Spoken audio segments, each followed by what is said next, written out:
কি? কোন কোন রাজনৈতিক বন্ধুরা আওয়ামী লীগকে প্রতিষ্ঠিত করার জন্য আজকে নানা রকমের কথাবার্তা ইনিয়ে বিনিয়ে বলছেন। আওয়ামী লীগকে যারা উপকার করতে গেছে প্রত্যেকের ক্ষতি হয়েছে। আওয়ামী লীগকে প্রথম বাকশালের কবর থেকে উঠিয়ে আওয়ামী লীগ নামে পুনর্জন্ম দিয়েছিলেন শহীদ জিয়াউর রহমান বীরুত্তম। প্রতিদান হিসাবে তাকে নিহত হতে হয়েছে। আওয়ামী লীগকে এরপরে পুনর্বাসিত করতে চেয়েছে জাতীয় পার্টি।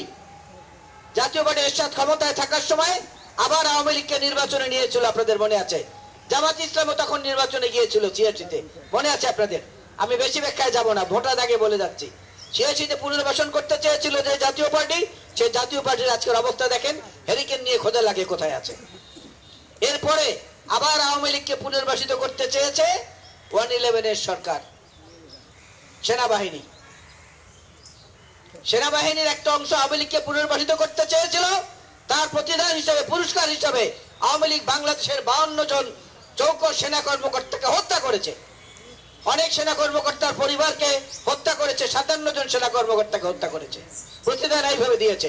জামাত ইসলামী আওয়ামী লীগকে পুনর্বাসিত করতে চেয়েছিল, নির্বাচনে গিয়েছিল তাদের সঙ্গে একত্রে, তাদের সঙ্গে মিলে, জাতীয় পার্টির সঙ্গে মিলে আমাদের বিরুদ্ধে আন্দোলন করেছিল 91-96 সনে। তার প্রতিদানে আওয়ামী লীগ জামাত ইসলামের 12 জন শীর্ষ নেতাকে ফাঁসিতে ঝুলিয়ে দিয়েছে। এই হচ্ছে আওয়ামী লীগের চরিত্র। সুতরাং আওয়ামী লীগকে পুনর্বাসিত করার চেষ্টা যারা করছেন, চিন্তা যারা করছেন, তারা বারবার ভাবুন। অতীতের এই কয়েকটি উদাহরণ যে মোটা দাগে আমি দিলাম, এগুলো মাথায় রেখে কাজ করুন।